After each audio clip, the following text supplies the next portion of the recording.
할렐루야. 예, 식사 맛있게 하셨나요? 너무 맛있게 먹으면 졸린 게 문제예요, 그죠? 예, 귀한 찬양, 너무 감동적이지 않습니까? 예, 우리 예빈 자매가 목소리는 좀 허스키한데, 예, 악기는 허스키하지 않은 것 같아요. 너무 잘 들었고 하나님 영광 받으신 줄로 믿습니다. 오늘 함께 나눌 말씀은 예레미야가 3장 19절부터 26절까지의 말씀입니다. 다 같이 함께 읽도록 하겠습니다. 네, 고초와 재난과 습과 담죽을 기억하소서. 내 심령이 그것을 기억하고 낙심이 되오나 중심에 회상한즉 오히려 소망이 있사옴은 여호와의 자비와 긍휼이 무궁하심으로 우리가 진멸되지 아니함이니이다.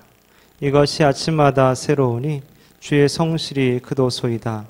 내 심령에 이르기를 여호와는 나의 기업이시니 그러므로 내가 저를 바라리라 하도다. 무릇 기다리는 자에게나 구하는 영혼에게 여호와께서 선을 베푸시는도다. 사람이 여호와의 구원을 바라고 잠잠히 기다림이 좋도다. 아멘. 얼마 전 국민일보에서 주최한 포스트 코로나에 대한 포럼이 온라인으로 라이브로 이렇게 있었습니다. 목사님 한 분, 또 의사 한 분, 또 사회학자 한 분 이렇게 있어서 함께 발표를 하는 그런 내용을 들은 것 중에 사회학자였던 이재열 교수의 내용이 좀 공감이 되었습니다. 코로나19가 이 사회에 던진 질문은 무엇인가에 대해서 말하면서 이 사회가 연극의 한 무대라면은 재난의 상황은 무대 뒤에 이면을 보여주게 된다라는 말을 인용했습니다. 코로나19가 각 나라마다 다른 취약성을 드러냈다라고 하는 것을 들었습니다. 우리나라에서 신천지 교회나 신천지나 정신병원, 요양병원, 콜센터 등 어떤 감옥처럼 뭔가 좀 갇힌 조직이 많았구나 하는 것을 드러내게 되었고, 또 중국은 묵살된 경보라든지 전체적인 감시사회라든지 시민사회에 없는 국가의 폭력성이 드러났다라는 것이고요. 미국은 시장에만 의존하는 고객성을 버린 것이 드러났다고 합니다. 채용과 해고가 쉬운 고용제도와 실업대란, 고용에 묶인 의료보험, 저축 없는 사회, 빈부격차, 리더십의 부재 등의 문제가 드러났다라고 합니다. 그래서 한번 찾아보니까 최근에 이 미국이 확진자 수가 364만 이렇게 되고 사망자가 8만 명이 넘은 이런 상황이더라고요. 베트남 전쟁으로 미군이 사망한 게 5만 8천 명인데 그보다 훨씬 더 많은 숫자라는 것이죠. 똑똑한 구직난과 직장을 잃은 미국인들이 의료보험비도 감당할 수 없는 그런 상황이다라고 하고, 건강보험에 사각지대에 놓인 사람도 8,700만 정도로 추산한다라는 그런 이야기들도 있었습니다.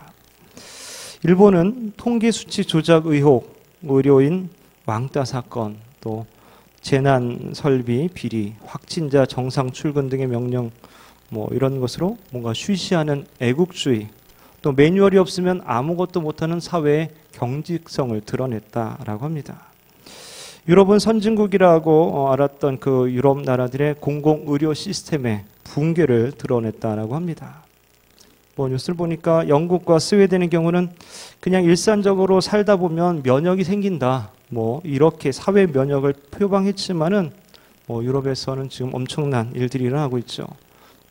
프랑스에서는 수돗물에 코로나 바이러스가 검출되기도 하고, 영국은 총리가 코로나 확진 판정받아 왕족들이 런던에서 피신하는 해프닝이 벌어졌다고 합니다. 스웨덴은 코로나 사망률이 인근 국가들에 비해 5배나 높은 그런 수준이라고 하는 것을 보게 되었습니다. 그렇다면 코로나19로 인해서 교회는, 또 우리들의 가정은, 또 우리들의 믿음은 과연 어떤 취약성들을 드러냈습니까? 오늘 목사님이 코로나19가 가져온 유익에 대해서 군중 속에 숨어있던 개인을 하나님 앞에 홀로 세우게 되었다라고 말합니다. 형식이 사라지자 볼품없는 신앙의 민낯이 드러나기도 했고, 내면의 성숙과 성장이 얼마나 중요한지 새삼 깨닫게 되는 그런 계기가 되었다라는 것이죠.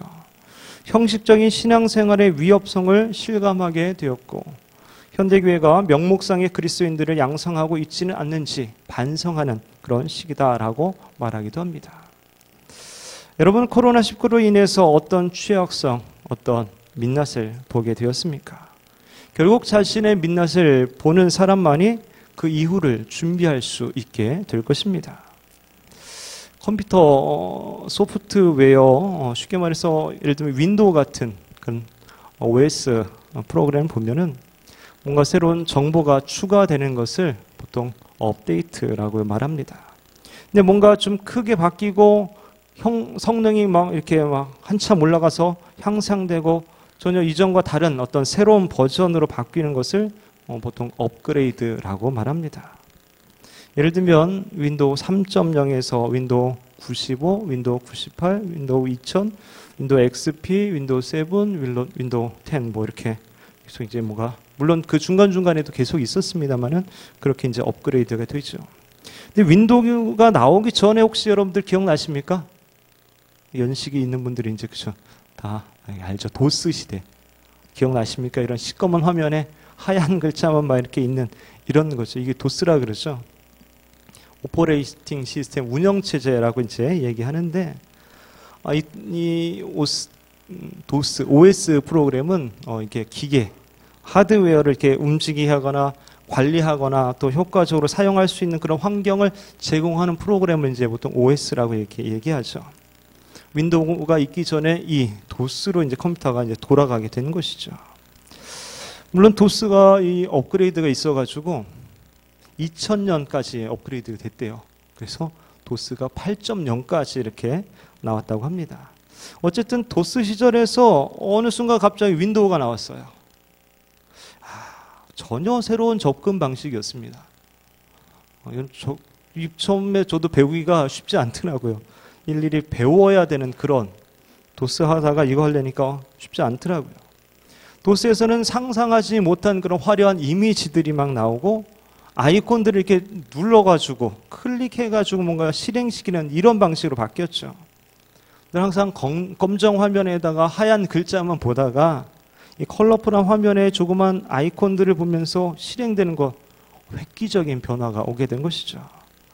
이전엔 마우스 없이도 뭔가 할 수 있었는데 이제는 마우스가 없으면 할 수 없는 뭐 이런 시대가 된 거죠.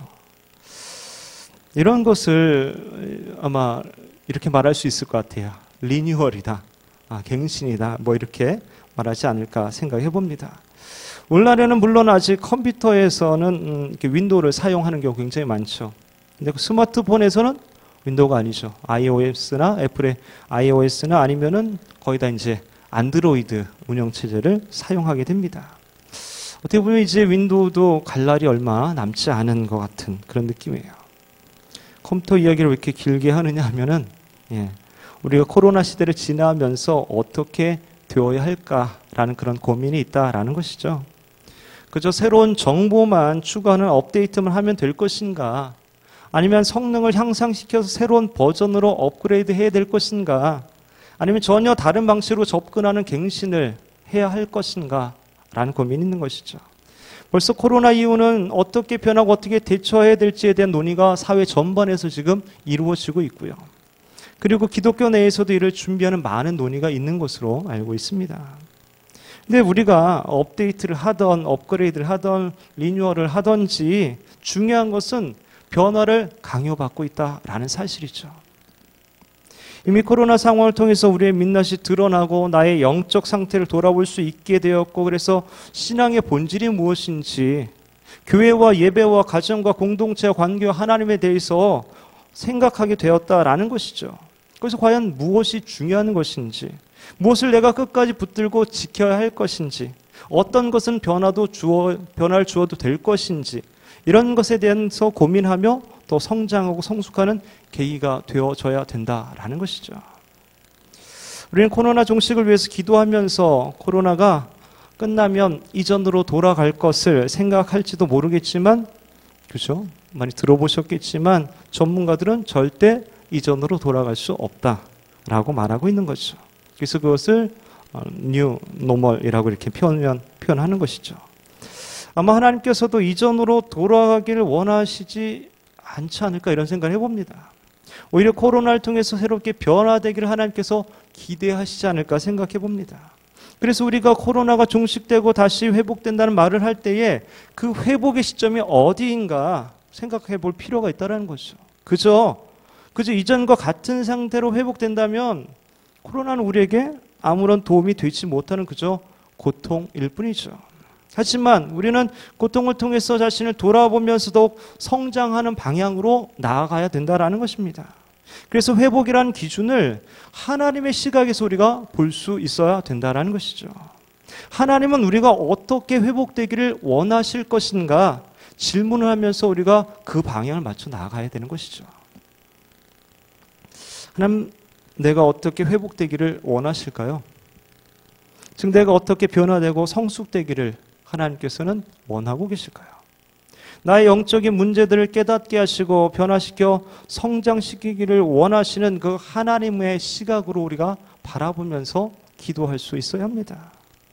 그렇다면 우리는 어떤 회복을 생각해 볼 수 있을까? 첫 번째로는 예배의 본질을 생각해야 합니다. 함께 공동체로 모여서 예배 드릴 수 없을 때 비로소 모여서 함께 예배 드리는 것이 얼마나 소중한 것인지를 우리는 배우게 되었죠. 예전에는 아무 느낌도 감사도 없이 예배했는데 이제는 이렇게 모여서 예배 드리는 것 이 자체가 얼마나 감사한 일인지 생각해 보게 되면서 하나님께 영광을 돌리게 되는 것이죠. 또한 집에서 영상 예배를 드리면서 어떤 생각을 하셨었습니까? 그저 안타까움만 있었습니까?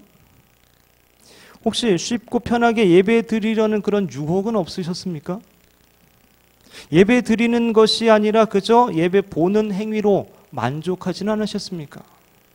다른 교회 예배와 비교하면서 판단하지는 않았습니까? 영상 예배가 유튜브에 올라가면 집에서 예배 드리는 성도님들이 영상으로 예배를 드리게 되죠. 그런데 영상 예배 조회수가 굉장히 많이 나오기도 합니다. 예상외로 많이 나오기도 해요. 누가 이렇게 많이 보는 걸까? 이런 생각도 한번 해봤었어요. 온라인으로 하다 보니까 누가 클릭했는지를 모릅니다. 이 정보가 안 나오니까요. 다만 조회수만 나오죠. 몇 번이나 클릭했는가 이게 나오죠. 예상보다 많이 나오게 되면 무슨 이유일까 이런 생각도 해보는 것이죠. 제가 나름대로 두 가지 가설을 한번 생각해 봤어요. 하나는 다른 교회 성도들이 클릭했다. 첫 번째 가설입니다. 우리 교회를 온라인 탐방으로 온 거죠. 한마디로 하면. 와서 이제 클릭을 하는 거죠. 우리도 마찬가지죠. 다른 교회나 유명한 목사님들의 어떤 교회 탐방 가서 그 교회 영상으로 예배 드리는 경우가 있다는 거죠. 실제로 어느 교회에서 영상 예배를 올렸는데 실제 교인 수보다 훨씬 적게 나왔다는 거예요. 조회수가. 왜 그랬을까요? 그죠? 다른 교회 탐방 간 거죠, 다. 온라인으로. 장단점이 있겠지만 부정적인 면은 그렇게 이 교회 저 교회에서 드리다 보니까 그죠? 예배나 설교, 찬양 등을 또 쉽게 비교하고 쉽게 판단해 버리는 그런 성향을 가질 수 있다는 거죠. 그렇게 되면 나도 모르게 불만이 쌓이게 될 수도 있다는 거죠. 다른 교회 이러는데 왜 우리 교회는 왜 이렇게 안 하지? 이런 비교와 판단을 할 수 있게 된다는 거죠. 혹시나도 모르게 그렇게 비교가 되고 판단이 된다면 빨리 기도하고 더욱더 기도해야 되겠죠. 두 번째 가설은 내가 드리고 싶을 때 드리는 거예요. 정한 시간이 없습니다. 내가 정하는 시간이 예배 시간이에요. 내가 좀 쉽고 편한 시간에 예배 드리는 거죠. 물론 그럴 수도 있죠. 그런데 문제는 그것도 끊어서 드려요. 끊어서.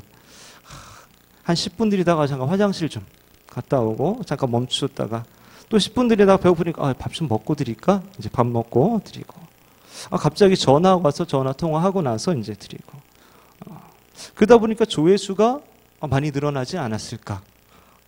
물론 저는 몰라요. 제가 혼자 이렇게 가설을 해서 생각해 본 겁니다. 만약에 이런 식으로 된다면 결국 예배는 그저 하나의 콘텐츠에 불과한 것이 되고 만다라는 것이죠. 그저 내가 입맛에 맞게 골라 먹는 거죠. 그리고 가성비를 많이 생각하면서 더 좋은 것을 찾고자 하는 어떤 소비적인 마인드를 발동시킬 수밖에 없게 된다는 것이죠. 그래서 예배가 자기 중심적으로 자기의 만족을 충족시키기 위해서 드리는 그런 도구가 되어버린 상황이 될 수도 있다라는 것이죠. 그렇지만 예배는 하나님의 명령이고 우리는 예배를 위해서 창조된 존재입니다. 그리고 그 예배의 중심은 내가 아니라 하나님이시죠. 이 부분을 우리가 놓치지 않도록 늘 조심할 필요가 있는 것입니다. 에덴 동산에서 아담과 하와가 동산 중앙에 있는 선악과를 보면서 뭔 생각을 하게 되었을까요? 이 동산의 주인은 내가 아니고 하나님이시고 나는 그분의 보호와 돌봄 아래 순종하며 살아가는 것이지. 우리가 예배를 드리면서 어떤 생각을 해야 됩니까? 내 삶의 주인은 내가 아니지. 한 주 동안 내가 내 삶의 주인인 것처럼 살았지만 회개하고 하나님의 보호와 돌봄 아래 순종하며 주님을 따라 살아야지. 이런 마음을 갖도록 하는 거 아니겠습니까? 또한 예배가 하나님과의 만남이고 교제라고 할 때에 하나님 말씀을 듣고 나의 고백과 헌신과 기도와 찬양과 헌금을 통해서 이렇게 올려드리고 그런 어떤 서로 간에 왔다 갔다 하는 교통이 있어야 된다라는 것이죠. 그저 일방적으로 보고만 있지는 않나 이런 것들을 우리가 생각해 볼 수 있어야 됩니다. 전혀 참여하는 것이 없는 그런 예배라면 그것을 과연 하나님과의 만남이나 교제라고 표현할 수 있을 것인가? 우리는 능동적이고 적극적인 자세로 예배를 드려야 합니다. 지금 이 현장에서 예배도 마찬가지죠. 그저 보고만 있는 예배가 되면 안 된다라는 것이죠. 하나님 말씀으로 듣고 나의 고백과 찬양과 기도를 올려드리면서 만남과 교제가 이루어지는 그런 예배가 되어야 된다라는 것이죠. 물론 우리가 마스크를 쓰고 있어서 좀 답답하고 불편하지만 우리는 예배의 본질적인 것을 생각해야 합니다. 그렇게 우리가 진정한 예배를 드리게 되면 결국 그 예배가 우리를 지켜주게 된다라는 것이죠. 두 번째는 말씀을 통해서 하나님을 알아가야 합니다. 코로나에 대한 신조어가 있는데 코로나 블루 들어보셨나요? 코로나 블루. 코로나19와 우울감을 나타내는 블루, 이것이 합친말이에요. 그러니까 코로나 때문에 매우 우울하다 이런 의미죠. 최근 한국 트라우마 스트레스 학회의 조사에 의하면 국민 중에 10%에서 20%는 관심이 필요할 정도의 매우 극한 어떤 불안과 우울감을 느끼고 있다라고 조사가 됐어요. 코로나로 인해서 장기간 우울감을 느끼면 우울증이나 어떤 불안 장애 등 정신질환으로 발전할 수 있는 그런 위험이 있다라는 것이죠. 그래서 얘기하기는 실내에서도 운동을 좀 해라 이런 이야기도 있고 규칙적인 생활을 해야 된다. 또 온라인을 통해서라도 주변과 서로 교제하고 교류하고 마음을 털어놓고 홀로 마음을 좀 정리하고 또 명상하는 이런 시간도 필요하다. 그것이 도움이 된다. 이런 이야기를 합니다. 근데 그리스도인들이 왜 그렇게 코로나로 인해서도 불안하고 우울하고 그럴까요? 어느 책의 제목이 이렇게 되어 있습니다. 당신의 하나님은 너무 작다.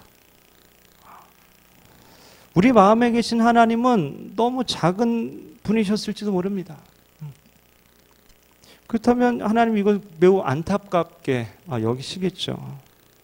이사야 말씀 함께 읽어보겠습니다.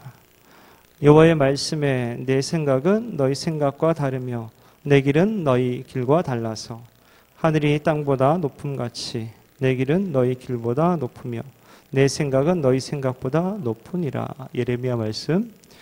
나 여호와가 말하노라. 너를 향한 나의 생각은 내가 아나니 재앙이 아니라 곧 평안이요 너희 장래에 소망을 주려 하는 것이라. 시편 말씀. 내가 이 일을 행하여도 내가 잠잠하였더니 내가 나를 너와 같은 줄로 생각하였도다. 그러나 내가 너를 책망하여 내 죄를 내 목전에 차례로 베풀리라 하시는도다.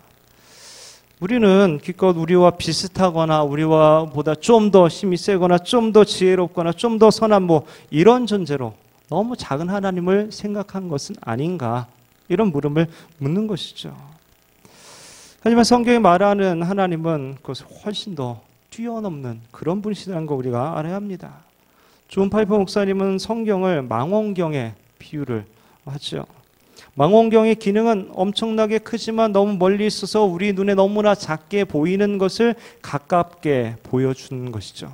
예를 들면 천체 망원경은 우주에 있어서 육안으로 보이지는 않지만은 엄청나게 거대한 별들을 관찰할 수 있게 해준다라는 것이죠. 마찬가지로 성경은 너무나도 멀리 계셔서 우리 눈에 작게 보이는 하나님을 훨씬 크게 가깝게 보이게 해준다라는 것이죠. 그래서 성경을 통해서 우리는 훨씬 크고 놀라우신 압도적이고 영원하시고 아름다우신 그 하나님을 발견하게 된다라는 것이죠.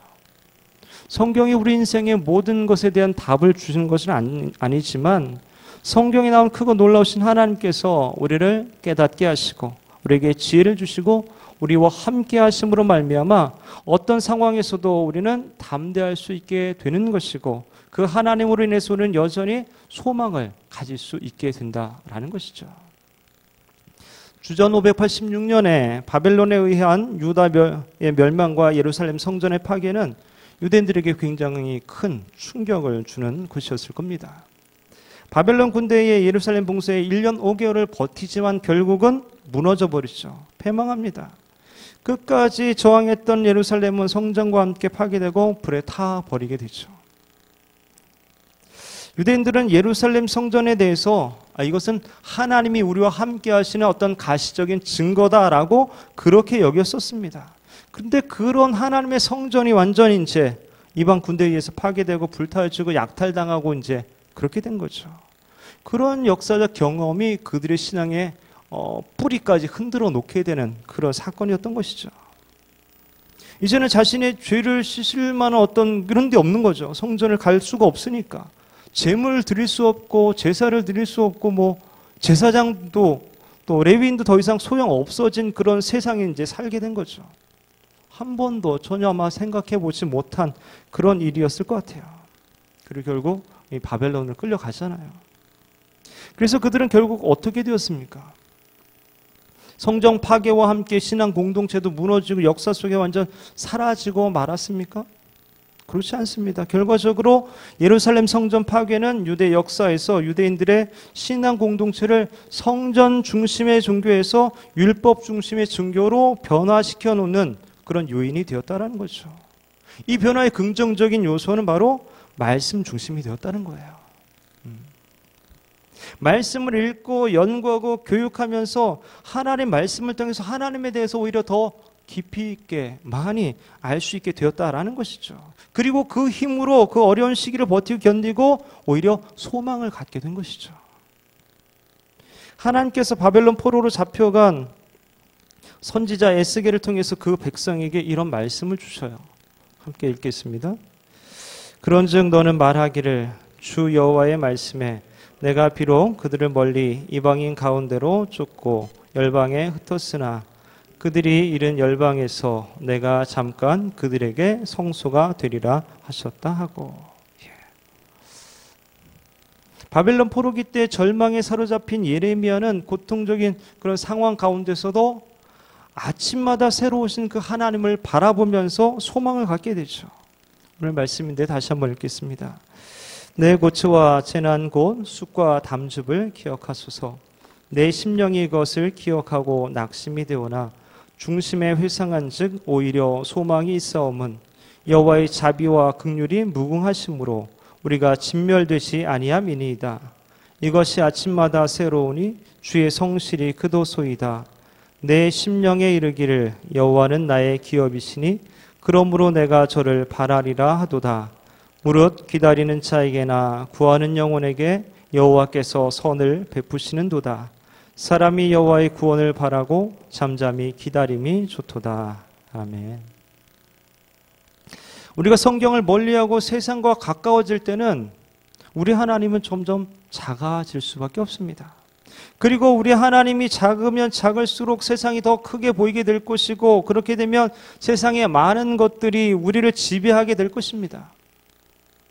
사회적 거리두기를 하나님께 적용하면 안 되는 것이죠. 사람들과 물리적인 거리를 유지해야 하지만 하나님께는 우리가 더 가까이 나아가야 합니다.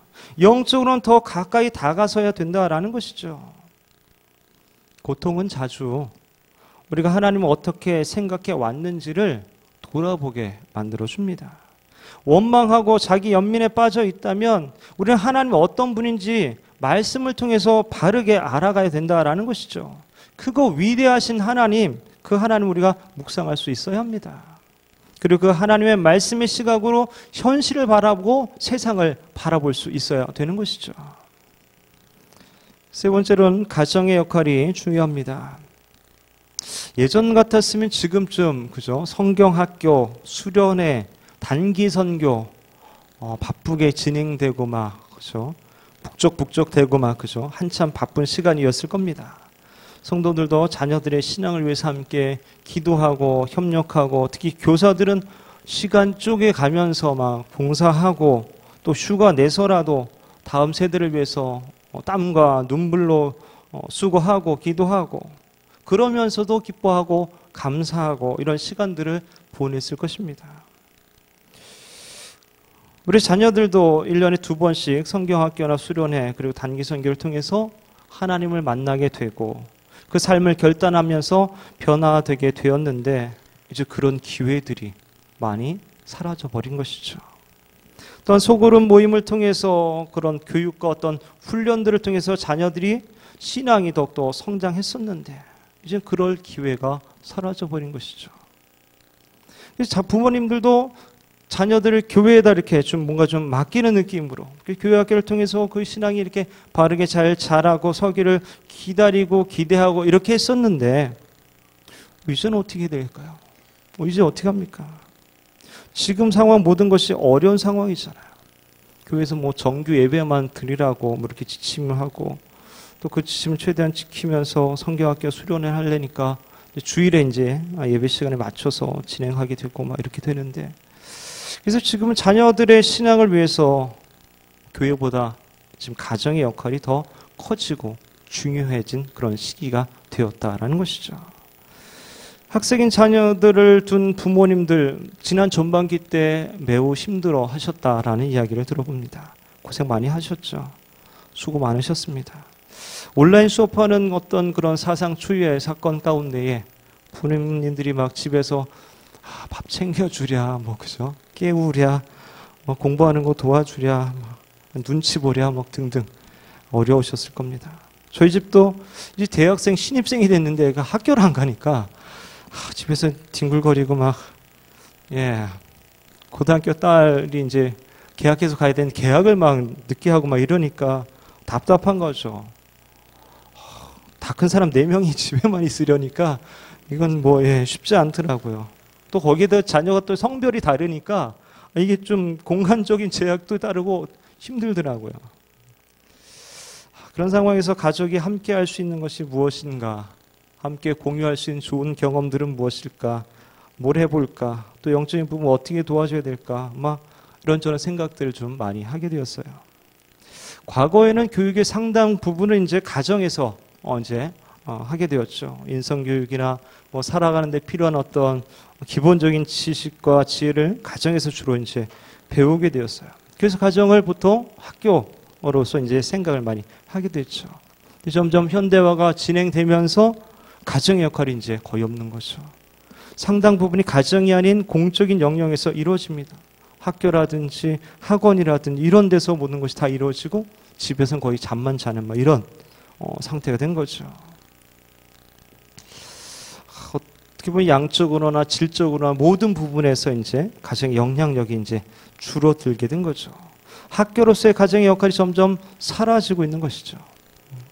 이러한 현상은 자연스럽게 가정과 부모의 역할과 권위를 약화시키게 되게 되는 것이죠. 지금은 주일에 예배를 드리지만 다른 교육이나 훈련을 할 상황이 지금 안 되고 있잖아요. 이게 결국 가정에서의 신앙교육이 매우 중요한 화두가 된 것이죠. 결국 가정에서 신앙교육을 해야 된다는 그런 결론에 올 수밖에 없다는 것이 지금은. 그리고 그것도 하나님이 결국은 원하시는 거잖아요. 원래 하나님께서 가정을 세우신 그 원칙이 뭡니까? 가정에서 신앙이 잘 이어지도록 하기 위해서 가정을 세우시고 하는 것이죠. 신명기 말씀 우리 잘 아는 말씀 같이 읽어보겠습니다. 이스라엘아 들으라. 우리 하나님 여호와는 오직 하나인 여호와시니 너는 마음을 다하고 성품을 다하고 힘을 다하여 내 하나님 여호와를 사랑하라.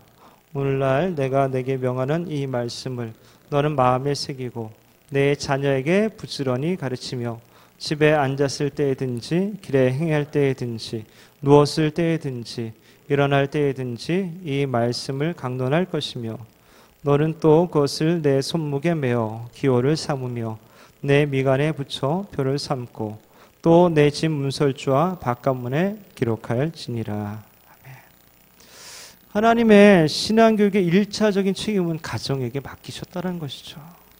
이걸 우리가 바로 붙들고 깨달아야 합니다.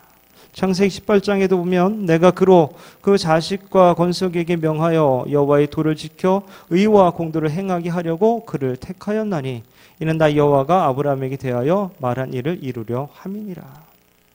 가정을 통해서 이런 것들을 이루기 원하셨다는 것이죠. 고난을 통해서 가정에서의 신앙교육을 우리가 다시 한번 돌아보게 되었을 것입니다. 신앙교육의 주체로 가정이 얼마나 잘 준비되어 있었는지, 준비가 되지 못했는지에 대해서 우리가 스스로 돌아보았을 것입니다. 저희도 거의 준비를 못했죠. 생각도 못했죠. 교회에서의 신앙교육에만 다 맡기고서 교회에서 잘할 거라고 생각하고 나름대로 가정교육에 대한 책임, 이것들을 회피했던 모습들을 보게 되었어요. 그래서 그동안 끊어졌던 가정예배를 코로나를 통해서 다시 회복하게 되었어요. 그리고 그 예배드림 자체가 함께 이렇게 예배드리는 게 너무나 감사하더라고요. 우리는 가정을 통해서 자녀들에게 말씀과 기도의 습관들을 물려줄 수 있어야 합니다. 가정에서도 신앙적인 대화가 좀 자연스럽게 일어날 수 있어야 합니다.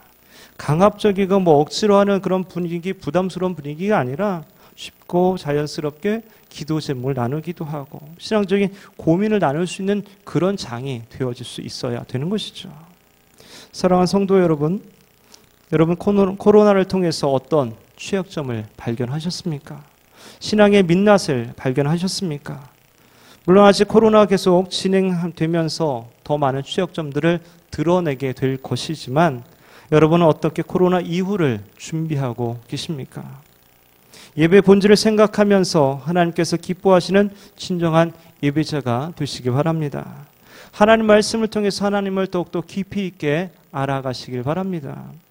그리고 믿음의 가정으로 세워지고 믿음의 자녀들을 양육하는 아름답고 복된 가정 이루어가시길 바랍니다.